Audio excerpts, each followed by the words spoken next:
Bird might want it, but I don't know. That's tough.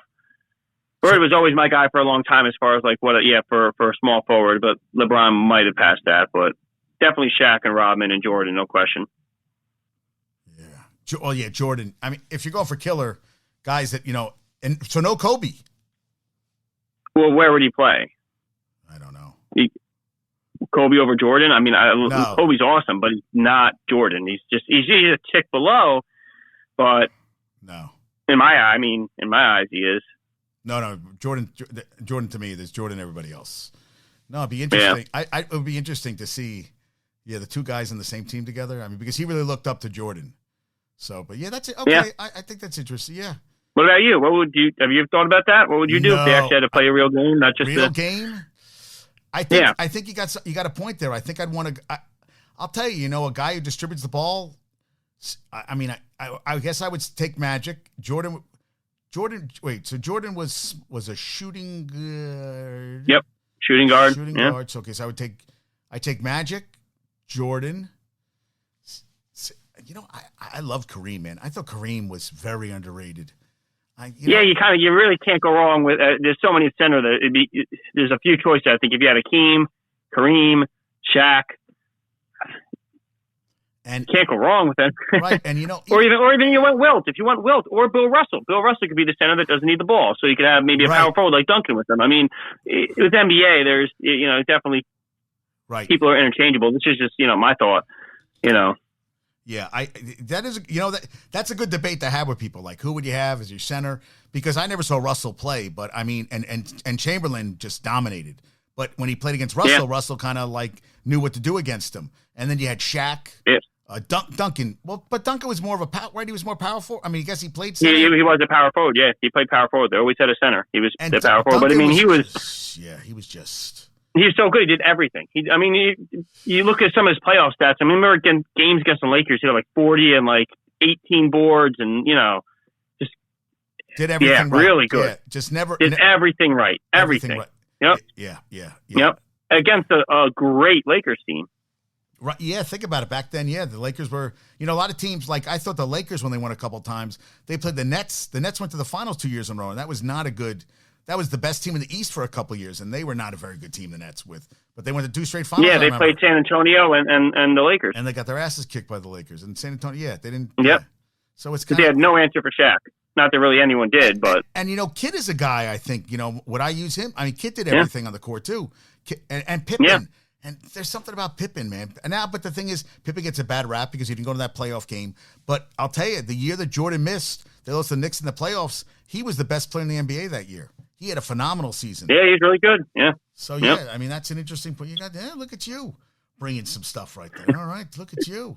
I love it. We were talking about Bird. If you go on YouTube and watch his stuff, watch his highlights. The highlights, but boy, good, really good. I like going and watching. I watched at work. I do overnights at work. I got to kill time. Got in there for 12 hours from 6 at night, 6 in the morning. It gets pretty slow in the middle of the night. So I'll watch I watched Jordan against Phoenix. I think it was Game 5 when he put up 57. I think it was, or 55, 57. Oh man, so good. I'll watch some old. I watched the Giants 90 Super Bowl, 2007 Super Bowl. I'm gonna watch the 86 one soon. Watch some old Jordan games and stuff. Wait, you're gonna watch the 86 Super Bowl at work one day just to watch it again? Yeah, it's on YouTube. So when I work overnight, I got an overnight coming up. Actually, overnight into Christmas morning. So I think I'm going to watch the '86 Super Bowl then. So they were only up 10-9 at the half, right? I think it was a 10-9 half. Yeah, wow. They were up 10-9, and then they came out and dominated them. And Phil Simmons 22 of 25, and 2 of those passes were literally hit him in the hands and dropped. Oh, and then they had that. Martin had the safety. Was that the Martin or the safety? George Martin, who had the safety? Somebody had a safety. I think so. Yeah. Yep. And you know what's a great thing about that? If you remember, they at the Super Bowl was Strawberry and Gooden, and you could tell they were wrecked. Because that was right. That was right after the World Series, was it? Right? Yeah, because October is the World Series, and then the Super Bowl was in January, and that was the Super Bowl that started the whole going to Disneyland. And actually, the Giants, that was Phil Simms. He was practicing that night. He was practicing the night before in the hotel room. I think it was one of the offensive linemen heard him saying it. He kept him up at night because he was practicing how to say it. And the Giants were also the ones who started the Gatorade bats. That was them. And then it wasn't done before them. And he had him do it all the time. He had. Do you know Parcells went every week to get his teeth cleaned just because he's superstitious? Like every week he went to the dentist to get his teeth cleaned. I remember reading about that. Really? I didn't know that. Yeah, I read somewhere that he always went to get his teeth cleaned. And because you made me think about that when the Niners beat Cincy, where they had that Taylor had that touchdown, they won 2016. Boomer was on the sidelines. They were getting ready to do it, and he goes, and I watched my Super Bowl, my Disney moment. Joe Montana, it passed me right by. Yep. So hey, you have to go. You want to do a couple trivia? Yeah. I do have to go going. Okay. I got a trivia question for you. Since you got yesterday's right, we took Lance Johnson, most hits of the season. I thought of you for today. Who has the most sacks in a game in Giants franchises? Single game, most sacks in a game. O.C. Umenyiora. O.C. Umenyiora had 6 against the Philadelphia Eagles on a Monday night game. With Winston was the left tackle, I believe his name was. September 30th, 2007. Winston Justice, I think was his name. See, Rob, it's like, why do I do this? I remember watching that game. I was at my sister's place in her apartment. I was watching that and going, my God, yeah, he owned him. He owned him. Dude, I think his name was Winston Justice. Dude, you're the best. You're the best, Rob. I don't know about that. No, I'm not the best. But I specifically meant O.C. Umenyiora. He's, the lineage of ends, Strahan talked about it. He played with Taylor. Mm-hmm. He learned from him, and he passed it on to Justin Tuck, who kept it alive with O.C. Umenyiora and JPP, and then we lost it. And they had Kiwanuka in there, but he switched to linebacker. But those ends, man, and yeah, Umenyiora was good. He was really good, and that pass rush, him and Strahan on the opposite ends was really something special. I know you got to go. One quick. What about when Strahan got the sack record and Favre went? That bothered me.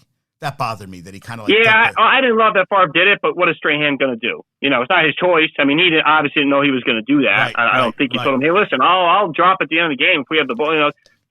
Strahan is not going to run away. I mean, that was Favre's decision to do that. I don't love it, but it is what it is. And I think the year Lawrence Taylor got suspended for 4 games in '87 for failing a drug test. That was the strike year too. He had 15.5 sack. He had what? Yep. No, it was not 80.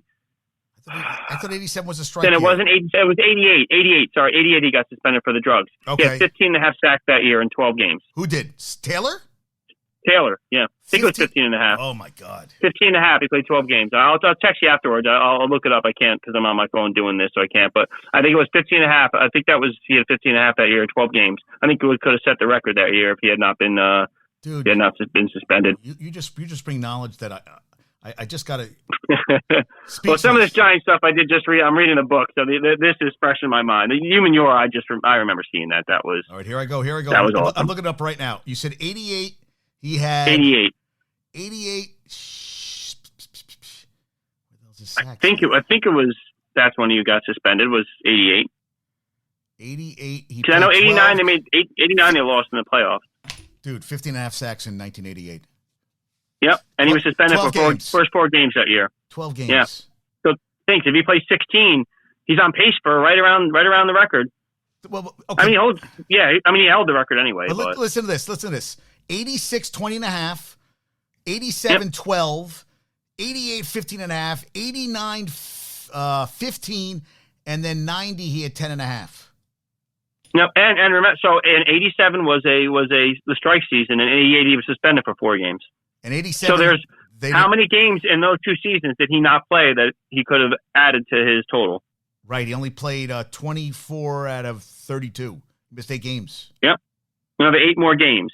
I mean, he could have had another 10 sacks in that time, or maybe a little bit more, probably around 10 or so more sacks in that time. He's in my top. 86, he won the MVP. Yeah, he's greatest. He's greatest. And remember, Parcells wanted to add Reggie White to that team. Jeez, they would have been good. Damn, they would have been good. I think 86. If they had Reggie White in 86, I think that could have been possibly the greatest defense of all time because they were dominant as it was. The playoff run was unbelievable. But I do got to go. So hey, Rob, thank you so much. Great to get on chat with you again. All right. Hey, Have a good one. I'll talk to you, man. All right. Adios. Yep, sounds good. All right. Bye. Rob, thank you so much for being on today. He's got to go. He's saying out of here. Michigan's coming home, so I'm not going to do any more of this. So I want to send my love. Hey, I got a lot of people that were on today, man. I got a lot of people.